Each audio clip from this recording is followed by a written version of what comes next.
भगवान के 16,108 विवाह हुए हैं, जिनमें से पहली जो रानी है वो रुक्मणी जी है।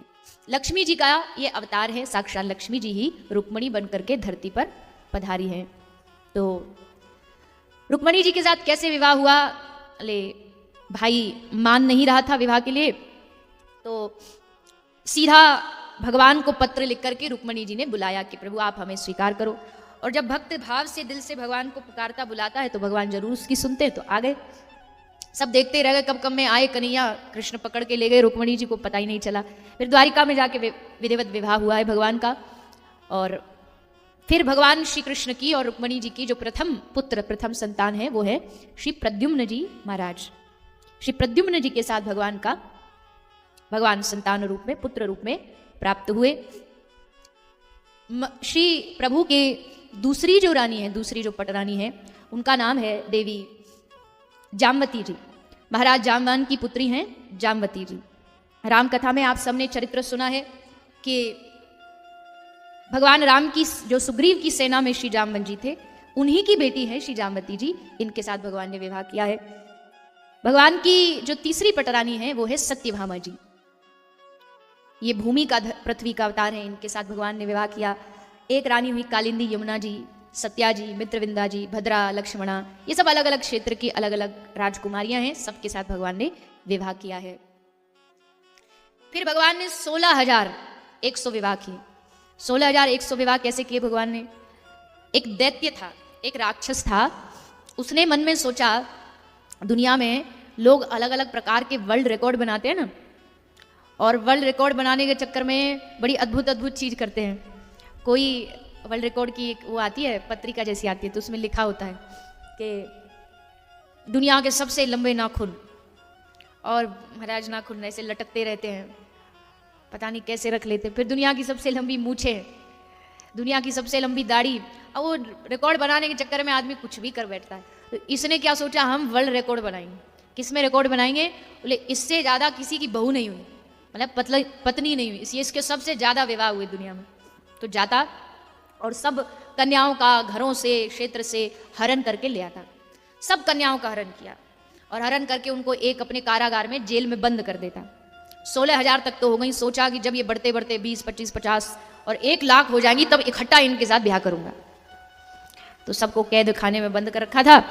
तब इन रानियों ने सोचा कि, और रखा भी कहा था, इसका जो राज्य था जहाँ ही रहता था, बड़ा उस राज्य की बड़ी कड़ी सुरक्षा थी। भागवत जी में लिखा है कि उसकी सुरक्षा के लिए 7 प्रकार के आवरण थे, माने बॉर्डर थे। एक अस्त्र शस्त्रों का आवरण था, एक पानी का, एक अग्नि का। ये सब पार करके जो उस तक पहुंच सकता वही वहां तक जा सकता था। रानियों को, उन कन्याओं को पता था कि अब हमारा बचना किसी हाल में संभव नहीं, लेकिन अब एक ही है जो यहां से भी हमारी पुकार सुन सकता है, वो है भगवान श्री द्वारिकाधीश। तो क्यों ना उनको पुकारा जाए। तब उन सब कन्याओं ने मिलकर के भगवान का आवाहन किया, भगवान को पुकारा। और जब भगवान को पुकारा मन ही मन, तब भगवान वहां विमान पर बैठ करके आए और उस दैत्य भौमासुर के साथ भगवान ने युद्ध करके इन सब कन्याओं को बंदी गृह से मुक्त करा दिया। बंदी गृह से सब मुक्त हो गई। अब भगवान ने इन सबको आज्ञा दे दी कि अब देखो जिस काम के लिए तुमने हमको बुलाया, हमने तुमको कैद से मुक्त करा दिया, अब जाओ अपने अपने घर चली जाओ। रानी बोली, ये सब कन्या बोली, प्रभु घर होगा तो जाएंगे ना। अरे तुम्हारे कोई तो होंगे, माता पिता परिवार, ले है तो सभी, पर अब कोई परिवार नहीं, क्योंकि इतने दिन हम इस दैत्य के पास रह गई, अब बताओ कौन हमें स्वीकार करेगा। अरे घर में घुसने नहीं देंगे। महाराज ये समाज है, बड़ा समाज, ये समाज से बचना, समाज के आरोपों से बचना कोई हंसी खेल है क्या? ये वो समाज है जिस समाज ने जगत जननी माता जानकी को नहीं छोड़ा। उन पर भी एक अयोध्या के एक व्यक्ति ने प्रश्न उठा दिया और सब उसके साथ मिल गए। अरे इतने दिन उस रावण के पास रही, अपवित्र हो गई। ये वो समाज है। तो इस समाज में हम जैसी साधारण नारियां जो बड़े साधारण से घर की हैं, तो हमको तो भला कौन ही स्वीकार करेगा? ना हमारा ब्याह होगा, ना कोई हमें घर में रखेगा, तो हो गई हम तो अनाथ। पर प्रभु हम एक बात जानती है, इस भारत देश में जिसका जन्म हुआ है ना, उसको कभी घबराना नहीं चाहिए, वो कभी अनाथ हो ही नहीं सकता। इस भारत में कोई अनाथ नहीं हो सकता। क्यों नहीं हो सकता? अनाथों का भी अगर कोई नाथ है, वो तो साक्षात भगवान जगन्नाथ है, द्वारिकानाथ है। जिसके पास द्वारिकानाथ हो, जगन्नाथ हो, रंगनाथ हो, बद्रीनाथ हो, इतने सारे जिसके पास नाथ हो, वो भला अनाथ हो सकता है? इसलिए प्रभु अब आप ही हमारे नाथ हो, आप ही हमें स्वीकार करो। अब हमें पता है कि इस दुनिया में आप ही हमें स्वीकार कर सकते हो। एक बड़ा प्यारा भाव गाया जाता है जिसमें कहते हैं, हमारे साथ है रघुनाथ, हमें किस बात की चिंता। हमारे साथ है रघुनाथ, हमें किस बात की चिंता। चरण में रख दिया जब माथ, हमें किस बात की चिंता। चरण में रख दिया जब माँ, हमें किस बात की चिंता। हमारे साथ है रघुनाथ, हमें किस बात की चिंता। हमारे साथ है रघुनाथ, हमें किस बात की चिंता। चरण में रख दिया जब माथ, हमें किस बात की चिंता। चरण में रख दिया जब मात, हमें किस बात की चिंता। हमारे साथ जब रघुनाथ जी है, रघुनाथ है, द्वारिका नाथ है, तो फिर किस बात की चिंता। अच्छा अब देखो, कहते हैं ना कि बच्चे की जो जिद अपने घर में पूरी नहीं होती, वो उसके ननिहाल में पूरी होती है, वो उसके मामा घर में पूरी होती है। तो राम जी हो गए आपके भांजे, आप सब उनके मामा जी हो गए, नाना जी मामा जी हो गए। तो अब अगर अपने भांजे से कोई बात मनवानी हो, कहलवानी हो, कोई बात उनसे कहनी हो, तो ऐसा हो सकता है कि वो न माने। और कहते भी है ना कि जैसे माँ तो एक होती है, पर माँ उसमें तो दो माँ छुपी है। बोले अपने मामा को अपने दिल की बात बताओगे तो वो पूरी कर देगा। इतना प्यारा रिश्ता है। तो इस रिश्ते में, इस संबंध में जब राम जी रघुनाथ जी हमारे संग हैं, तो फिर किस बात की चिंता। इसलिए गाओ सब, दोनों हाथ उठा के। हमारे साथ है रघुनाथ, हमें किस बात की चिंता। हमारे साथ है रघुनाथ, हमें किस बात की चिंता। चरण में रख दिया जब माथ, हमें किस बात की चिंता। शरण में रख दिया जब मात, हमें किस बात की चिंता। चिंता करे बलाए हमारी, चिंता करे बलाए हमारी। चिंता करे बलाए हमारी, चिंता करे बलाए हमारी। इस माया जंजाल की बलिहारी बलिहारी बोलो, बलिहारी नंदलाल की। बलिहारी बलिहारी बोलो, बलिहारी नंदलाल की। हाँ बलिहारी बलिहारी बोलो, बलिहारी गोपाल की। बलिहारी बलिहारी बोलो, बलिहारी गोपाल की। चिंता करे भलाए हमारी, चिंता करे भलाए हमारी। चिंता करे भलाए हमारी, चिंता करे भलाए हमारी। इस माया जंजाल की बलिहारी बलिहारी बोलो, बलिहारी गोपाल की। बलिहारी बलिहारी बोलो, बलिहारी गोपाल की। हाँ बलिहारी बलिहारी बोलो, बलिहारी नंदलाल की। बलिहारी बलिहारी बोलो, बलिहारी गोपाल की।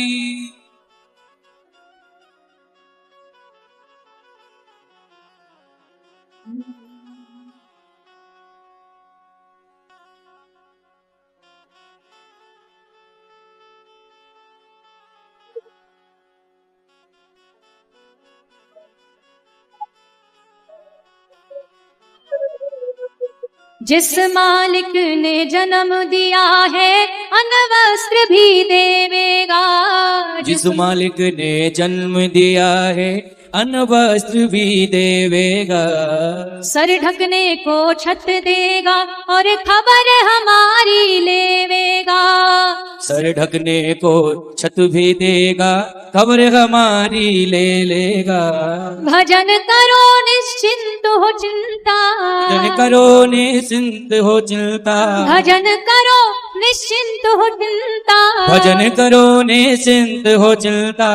छोड़ो रोटी दाल की, बलिहारी बलिहारी बोलो, बलिहारी गोपाल की। बलिहारी बलिहारी बोलो, बलिहारी गोपाल की। हाँ बलिहारी बलिहारी बोलो, बलिहारी नंदलाल की। बलिहारी बलिहारी बोलो, बलिहारी गोपाल की। चिंता करे बलाए हमारी, चिंता करे बलाए हमारी, चिंता करे बलाए हमारी, चिंता करे बलाए हमारी। इस माया जंजाल की, बलिहारी बलिहारी बोलो, बलिहारी गोपाल की। बलिहारी बलिहारी बोलो, बलिहारी गोपाल की। हाँ बलिहारी बलिहारी बोलो, बलिहारी नंदलाल की। ओ बलिहारी बलिहारी बोलो, बलिहारी गोपाल की। हाँ बलिहारी बलिहारी बोलो, बलिहारी नंदलाल की। बलिहारी बलिहारी बोलो, बलिहारी गोपाल की। हाँ बलिहारी नंदलाल की। हाँ बलिहारी नंदलाल की। ओ बलिहारी गोपाल की। हाँ बलिहारी गोपाल की।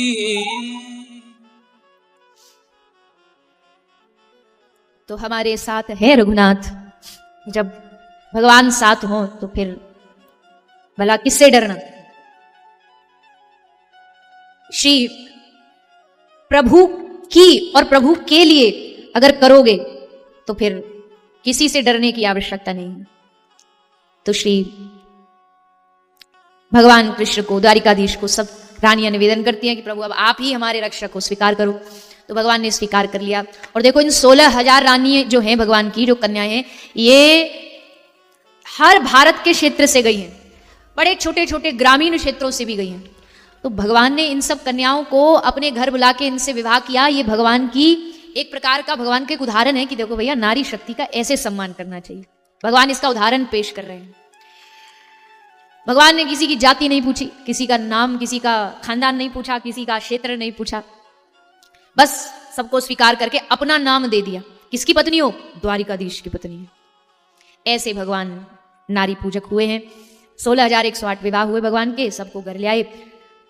सब रानियों के बाल बच्चे खूब, ठाकुर जी का भी लंबा चौड़ा खानदान है, कोई छोटा मोटा नहीं है। 10-10 पुत्र, 16,108 रानियों को, तो अब सोचो कितना लंबा चौड़ा खानदान होगा। पर भगवान सबको बड़ा प्रेम स्नेह दे करके, सबको अपने परिवार को सब सम्मान दे करके सबके साथ आनंद से रहते। एक बार नारद जी को लगा के जरा देख करके तो है भगवान की गृहस्थी चलती कैसे है। अरे भैया एक हम दो, हमारे दो वालों में भी इतना युद्ध मचता है हर घर परिवार में, तो यहाँ तो 16,000 पत्नी कैसे भगवान निभाते होंगे, एक नहीं निभाई जाती। किसी ने कहा, एक आदमी भगवान को जाके गणपति जी को शिकायत कर रहा था, प्रभु आपकी 2 पत्नी, हमारी 1, आपकी 2, रिद्धि और सिद्धि। पहली तो ये शिकायत। दूसरी सबसे बड़ी शिकायत, ले आपकी पत्नी रिद्धि और सिद्धि और हमको मिली 1, वो भी जिद्दी। अब एक वाले नहीं संभाल पाते तो ठाकुर जी, तो नारद जी कहते देख के आते हैं। और नारद जी थोड़े विनोदी तो है ही, मतलब कोई नारद जी कार्टून नहीं है, कोई जोकर नहीं है कि बिना बात ही कहीं भी कुछ करते घूमे, पर थोड़े विनोदी स्वभाव के हैं, मस्ती में रहते हैं, नाम जाप करते रहते, आनंद लेते रहते। तो सोचे जरा पता करके आते हैं। तो आए, रुक्मणी जी के कक्ष में घुसे तो देखा ये रुक्मणी जी चरण दबा रही, भगवान सेवा करवा रहे हैं। तो फिर मन में अब जाता हूँ सत्यभामा को कह के आता हूँ कि देखो वो तो रुक्मणी जी से प्रेम करते, तुम्हारे पास तो है ही नहीं। तो सत्यभामा जी के कक्ष गए तो वहां जाके देखा तो वहां पर भोजन पा रहे। अच्छा इतनी जल्दी भाग करके यहाँ गए। नारद जी को लगा भगवान बड़े हैंडल करने में बड़े माहिर है, कोई बात नहीं, एक ही कितना भागेंगे, हम जामवती जी के पास जाएंगे। जामवती जी के पास गए तो देखा वहां जामवती जी भगवान को पंखा चल रही। 16,000 महलों में नारद जी गए और हर जगह उनको भगवान नजर आए। इसका मतलब भगवान हर एक के कक्ष में, हर एक के साथ अलग अलग रूप धारण करके रहते थे। जो भगवान पर कहते हो 16,108 भगवान ने विवाह किया, हम भी कर सकते। तुम पहले 16,108 बन जाओ, 1 से 2 बन जाओ, पहले 2 बन जाओगे फिर आगे बात करना। वो भगवान है, वो सर्व सामर्थ्य है, वो कुछ भी कर सकते हैं। तो सबके साथ भगवान बड़े सामंजस्यता के साथ रहते थे। फिर भगवान ने एक पौंड्रक नाम का एक राजा था, उसका उद्धार किया है। पौंड्रक की कथा आती है। था तो ये बड़ा साधारण सा एक राजा, पर इसने सोचा कि राजा बनने में नहीं, भगवान बनने में मजा है, तो भगवान बन गया। भगवान द्वारिकाधीश का मैं अवतार हूं, अपने आप को भगवान का अवतार बताता था। भगवान को खुला चैलेंज लेटर में लिख दिया। भगवान ने सोचा चलो इससे भी मिलाते हैं। भगवान आते, पौंड्रक का उद्धार करते हैं। देखो, कोई भी आदमी अगर आकर के आपको दावे करे ना कि हम भगवान हैं या भगवान के अवतार हैं या किसी देवी देवता के अवतार, तुरंत समझ जाओ दाल में कुछ काला है, तुरंत सावधान हो जाओ। कोई भगवान, कोई देवी देवता जो होगा भी ना, किसी ने अवतार लिया भी होगा, तो वो दावा करता नहीं घूमेगा कि हम फलाने के अवतार हैं, छुपाएगा अपने आप को, ढिढोरा नहीं पीटेगा। भगवान खुद कृष्ण आए तब उन्होंने नहीं कहा मैं भगवान हूं। और आजकल लोग किसी को भी भगवान बना देते हैं, तो सावधानी से रहना चाहिए। सबको भगवान नहीं बनाना चाहिए, सबको देवी देवताओं को भी भगवान नहीं बनाना चाहिए, मनुष्यों को तो कतई नहीं बनाना चाहिए। भगवान भगवान है, उनकी जगह अलग है। कृष्णस्तु भगवान स्वयं, भगवान तो साक्षात भगवान ही है, उनकी जगह और कोई दूसरा क्यों ले सकता है। पर वही वाली बात है ना, मैंने कल कहा था, मैयाँ बड़ी भोली होती है, गाँव की मैया और ज़्यादा सीधी सी होती हैं। कोई आकर के इनको थोड़ा इनका आगा पीछा बता दे, भविष्य बता दे, तो एकदम हाँ जी महाराज अब तो हम आप ही हो जो कुछ हो, फिर चक्कर में फंस जाते हैं, फिर बाद में परेशान होती है। इसलिए बच के रहिए, पहले से ही सावधानी रखिए। सावधान रहोगे तो फिर बाद में धोखा नहीं खाओगे। संतों को संत जैसा सम्मान दो, खूब सम्मान दो, पर भगवान थोड़ी है। भगवान छोड़ करके उनकी मूर्ति रख, कई जगह देखा संतों की मूर्ति ऊपर रखी है, भगवान चरणों में बैठे, पैरों में बैठे, तो ऐसा थोड़ी होता है। ये तो अपमान है भगवान का। तो माताएं विशेष ध्यान रखें, सावधानी रखें, शास्त्र अनुसार चलें, अपनी मन बुद्धि अनुसार न चले।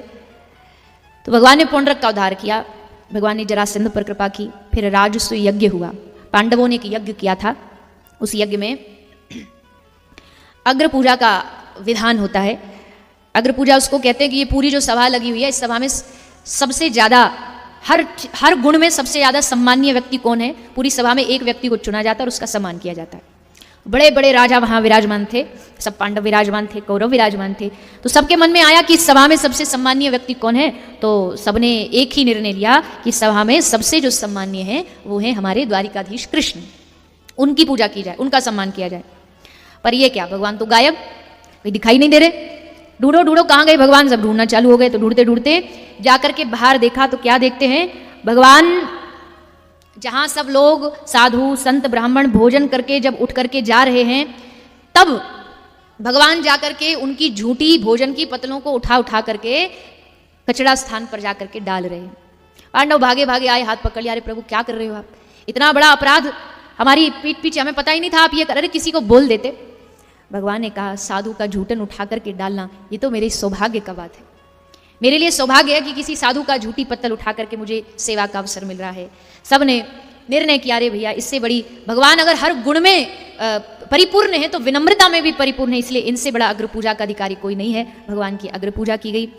वहीं शिशुपाल आया था, भगवान की इतनी सम्मान इतनी सेवा देख के भड़क गया कि अरे हमारे होते हुए इसकी सेवा इसकी पूजा हो रही है, गालियां देना शुरू कर देता है। भगवान इसकी गालियां सुनते रहे, लेकिन जब 100 गाली पूरी हो गई तो उसके बाद भगवान ने सुदर्शन चक्र निकाला और इसका सर धड़ से अलग कर दिया और इस पर कृपा की है। इस प्रकार भगवान ने शिशुपाल का उद्धार किया।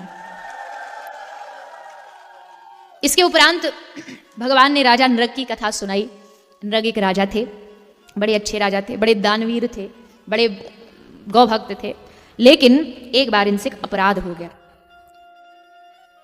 एक ब्राह्मण का अपराध हो गया और ब्राह्मण के अपराध होने से इनकी दुर्गति हो गई कि ये गिरगिट के रूप में उसी द्वारिका के किसी जंगल में पड़े हुए थे।